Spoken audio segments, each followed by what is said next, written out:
So not too long ago, I was having a conversation with one of my mentorship students, and he told me that he sold a covered call on one of his stock positions, and he actually lost money on his covered call position when the stock went up. And I was like, how do you lose money on a covered call position when you actually want the stock to go up in order for you to profit? So for example, let's just say that you bought 100 shares at the current market price. Okay, so I'm going to use Nvidia as an example over here.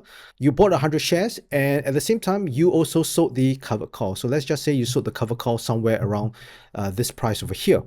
Now, there are only a few places the market can possibly go, or the stock can possibly go. So the first one is the market go down, right? It goes below your 100 shares where you first bought. This is the place where you're going to lose money, right? This is what you want to avoid in the first place, or the scenario which you actually do not want. Now, the second scenario is whereby the stock goes up, but then it does not go high enough past your cover call, and your cover call actually expires. And this is pretty much the ideal situation which a lot of people want, right? Because this is where you can still hold on to your shares, and at the same time, you can still continue selling that cover call for the income. Now, the third place is where the stock actually shoots way past your cover call. And this is the place where, although your cover call would be losing money, don't forget, you actually have this 100 shares. So the 100 shares is actually going to be much more profitable than the loss that you made on this covered call, making this whole position actually in profit. So as you can see in the two scenarios, 2 and number 3, where the market actually goes up or the stock goes up, you're still going to be in profit. So I asked my student, why is it that he lost on his overall position? And he said that it was because the stock went past his cover call, so basically scenario 3, and instead of letting the whole position get called away, this 100 shares, he closed out his cover call for a loss. And then I think after that, I'm not too sure what happened, but I think maybe the stock came back down, and that's where it's like a double whammy. Because usually when you close off the cover call for a loss, you're expecting that the stock keeps going up. So this way you're going to make more on this 100 shares. But the problem with that is that you actually do reach the point whereby the stock actually comes down. And if the stock actually goes down below the cover call which you actually sold, then this whole position probably can be in a loss. So after realizing that this is what he did, I gave him a few suggestions on how he can upgrade his cover call so that not only does he increase his profits if the stock actually shoot up past his cover call again, but also reduce the chances of assignments. So this is what this video is going to be about, and I'm going to be talking about how you too can upgrade your cover call strategy if you're already trading the cover call. So this is for you if you're already trading the cover call strategy, or maybe trading the wheel strategy, or maybe you already have some long positions and you're looking to generate some sort of income in a way whereby you still have a higher probability of keeping those shares for the long term. So the very first step is to wait until the stochastics is overbought. So this is something that not many people actually do. This is something I realized because when people approach the cover call strategy, they're looking at it as a way to keep generating income non-stop. For example, they'll always be selling maybe the weekly cover call. Every week, once it expires, they're going to sell it again. So they're always continuously selling the cover call, and it's always going to be in the market. And when you do that, this is where you can risk the similar kind of scenario which my student have experienced, because there's going to be some time or another where the stock is just suddenly going to shoot up, maybe because of earnings or maybe because of good news. And this is where your cover call can be pretty much deep in the money. So if you want to have a cover call strategy whereby it reduces the chance of you getting your cover call tested, even assigned, then you want to use the stochastic oscillator.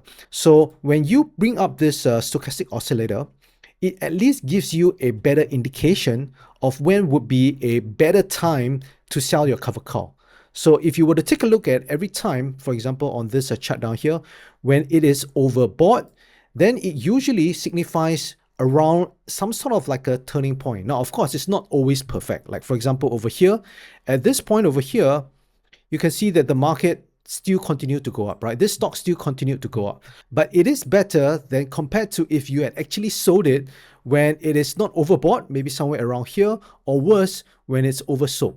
Because when you continually sell the covered call, let's say, for example, like I just mentioned, every single week you put on the cover call without, looking at this stochastic, then you can reach a point whereby you could be having the cover call on when the stock is oversold, right? In this situation, for example, over here, it is the low, around the low of this turning point of this stock. And if you sell the cover call, maybe it's somewhere around here.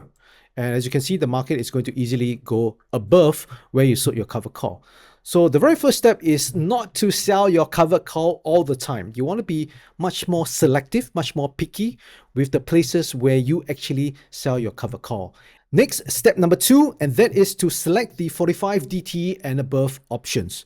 So when it comes to selling covered calls, what I found is that a lot of people like to sell the very short dated options. For example, the 7 DTE and maybe even below that.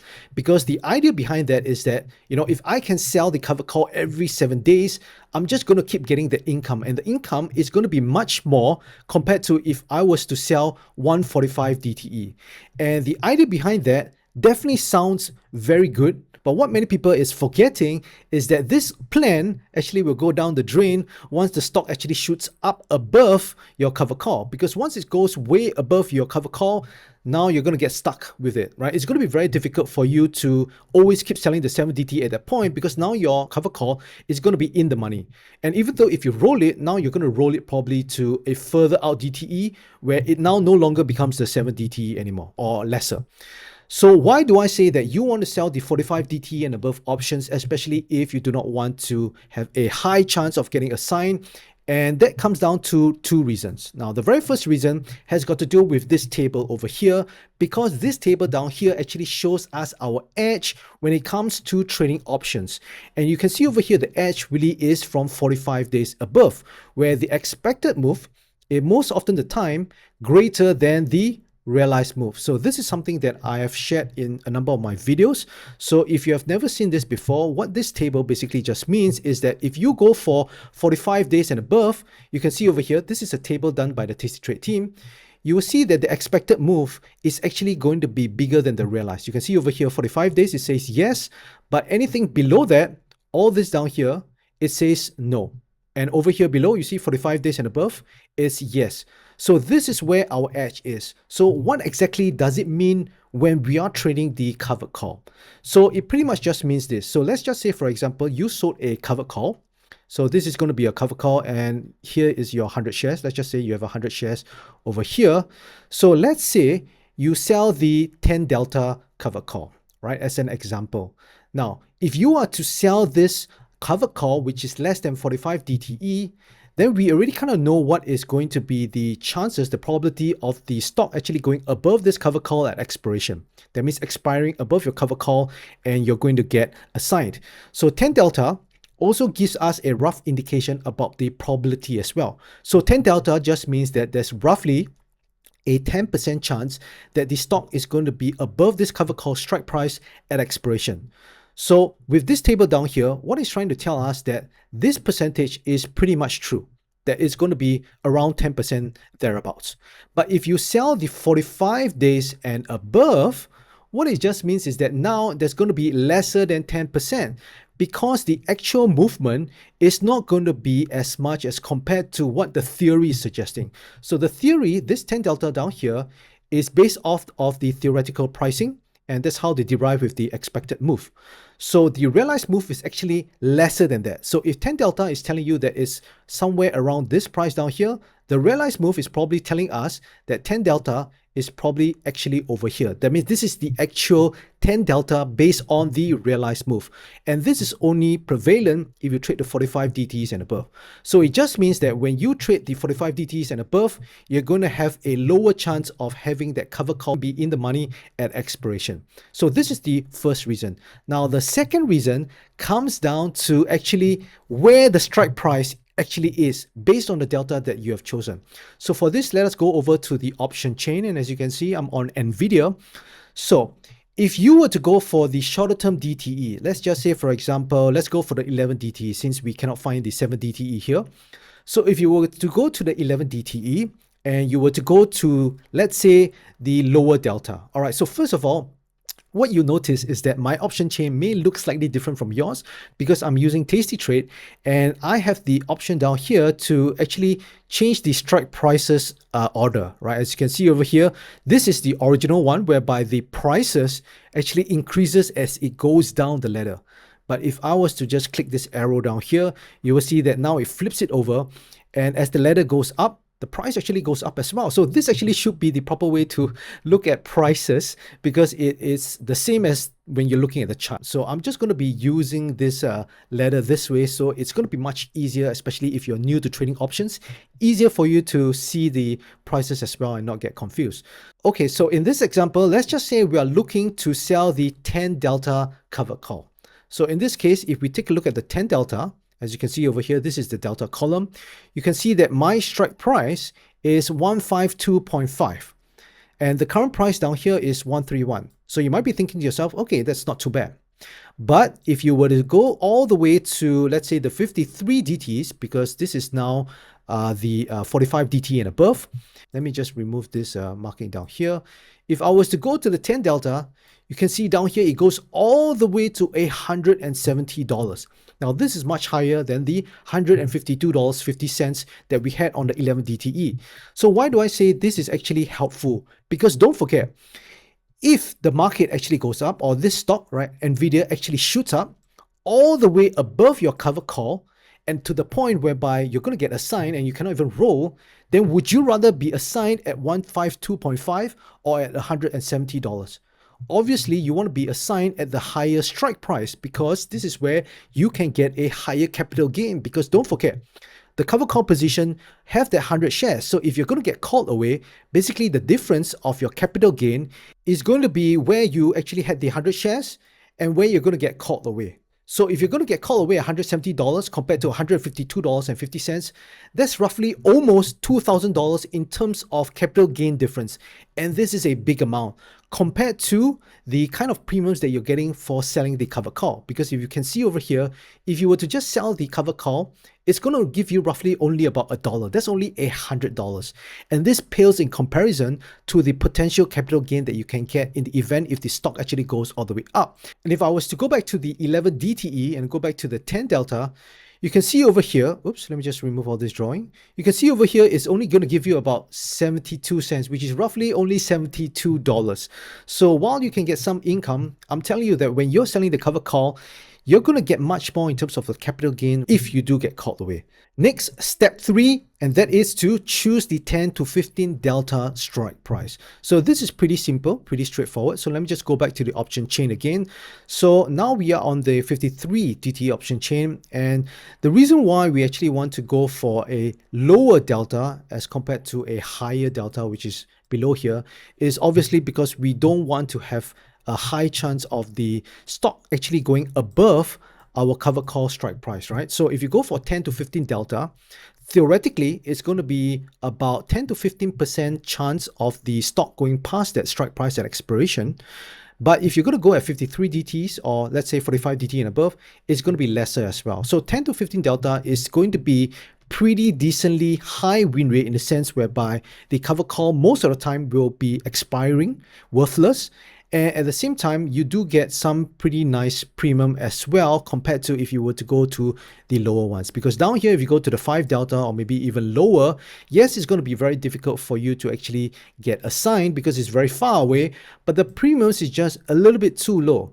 And in the instance, let's say you're a little bit unfortunate, all of a sudden the stock really shoots up, then you're not really compensated that well enough compared to if you were to go for maybe 10 to 15 deltas where you can get much more of the premiums. Now, the fourth and final step, and this is the key to actually increase your profits when selling the cover call, and also not be afraid if the stock actually shoots past your cover call, because when you do this step 4, you're going to make much more. You're going to increase your profits. And that is to sell the cover call ratio spread.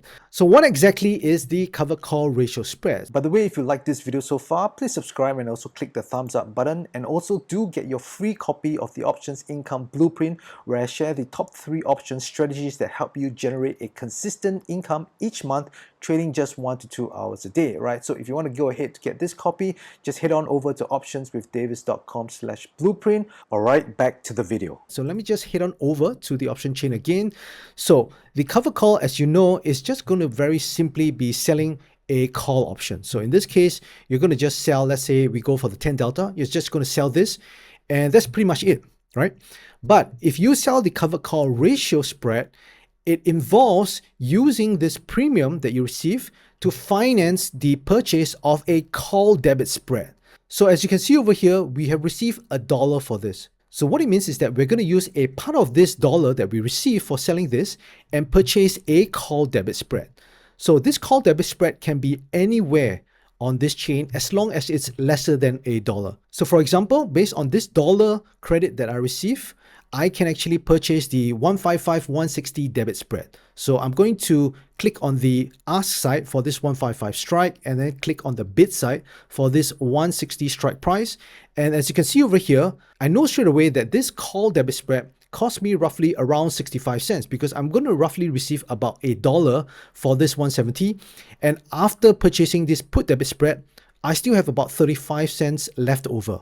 So what have I done? I have given up the 65 cents to purchase this call debit spread. Now you might be wondering, Davis, why do you want to do that? You're reducing the premium that you receive overall. And the answer is yes, I'm reducing it because I'm trying to get something better if the stock actually goes up. So for the call debit spread, this one down here, we actually want the stock to go above the call debit spread in order for us to be profitable on this call debit spread. Now for this cover call down here, obviously we do not want the stock to go past this 170 strike price. But when we have this combination of this call debit spread with this cover call, we actually do not mind the stock going up, because if the stock goes up, we will have to first profit on this. And this profit is not that little, because as you can see over here, this is a $5 wide spread, which means to say the maximum profit of this call debit spread after we have used this cover call to finance the purchase of this, it's going to be $5, and that means $500.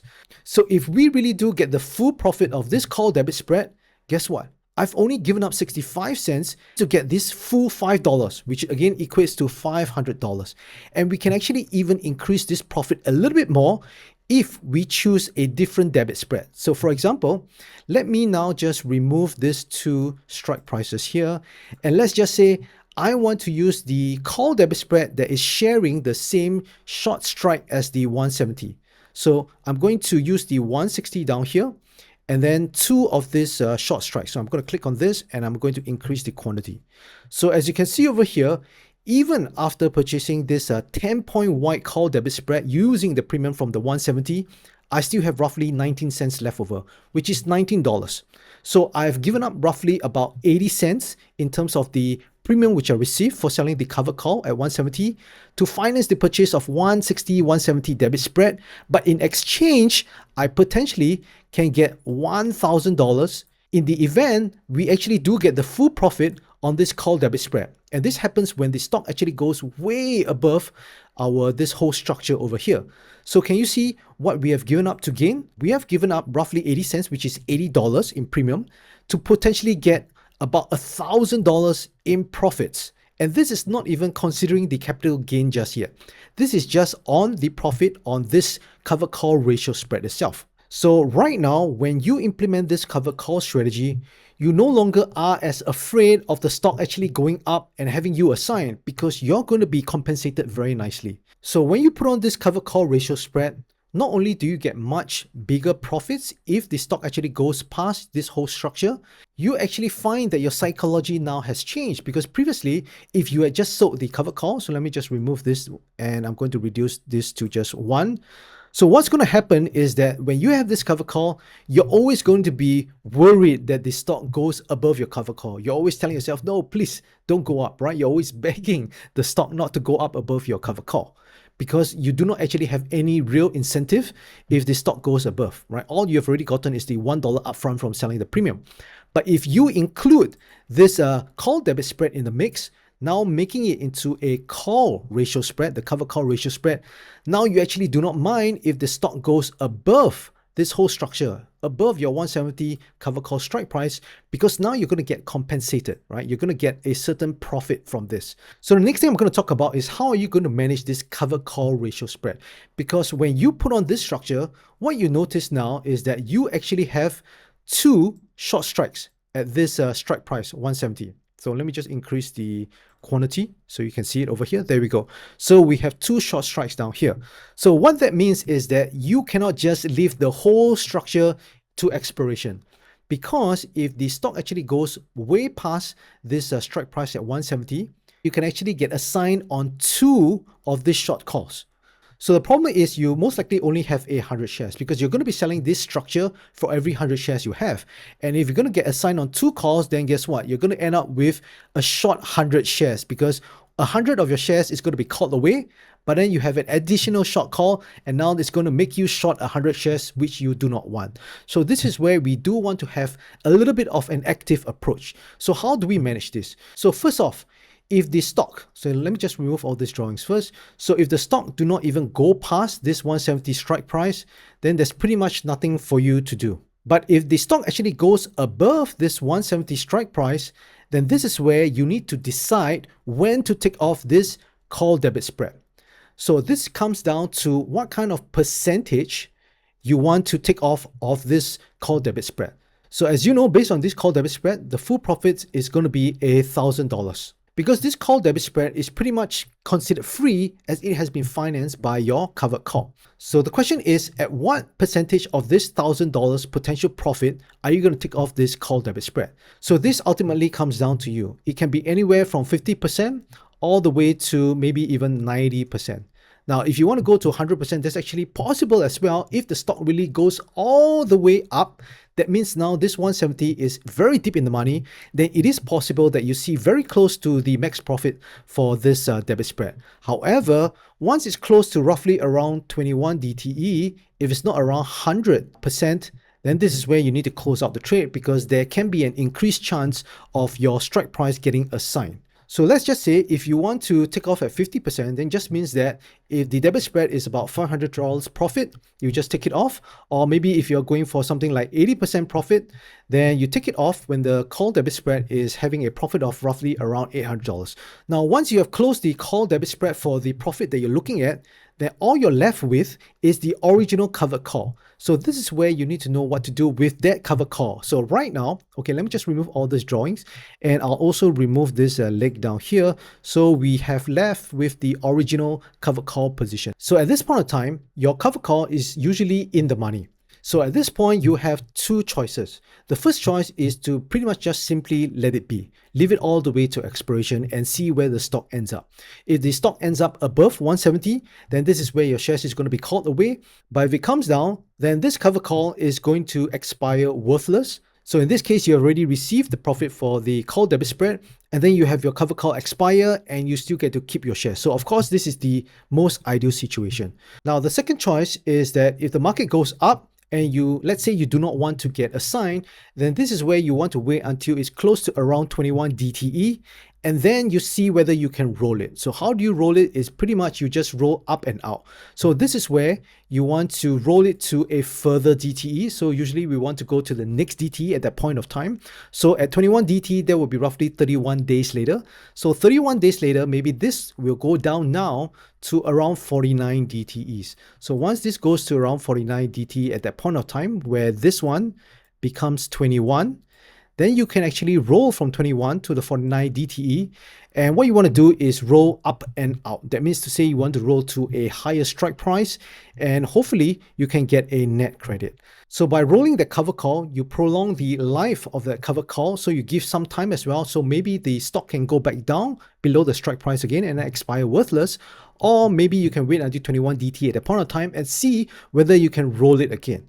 So you can just keep rolling until the point whereby if you cannot roll, at least you have already rolled it to quite a high strike price, and where you get called away, you also get a pretty nice capital gain on the shares itself. So as you can see, when you sell the cover call ratio spread, you have 2 distinct advantages over the traditional cover call. And that is, the first one is that you're going to increase your profits if the stock actually goes above your cover call strike price. Why? Because you have the call debit spread to help you capture profits on the way up, and it is a pretty significant profit as well, as I've shown you just now. And number 2, and more importantly, it actually helps with your psychology as well. So many times people actually underestimate the psychology when putting on such kind of strategy, because most of the time when you put on the cover call just by itself, many times you're just hoping that the stock do not go up, right? You want it to go up above your original price of where you got your 100 shares, but you don't want it to go up too far because you don't want to get caught away. But when you have the cover call ratio spread, the psychology is going to change a bit, because the stock actually has to go above that cover call strike price in order for you to get much more profits out of your call debit spread. Alright, so hopefully this video has benefited you, and I hope you enjoyed this video. And if you have, I would greatly appreciate if you give me a thumbs up on this video, and also subscribe to my channel for more options trading videos like this. And I will see you in the next video.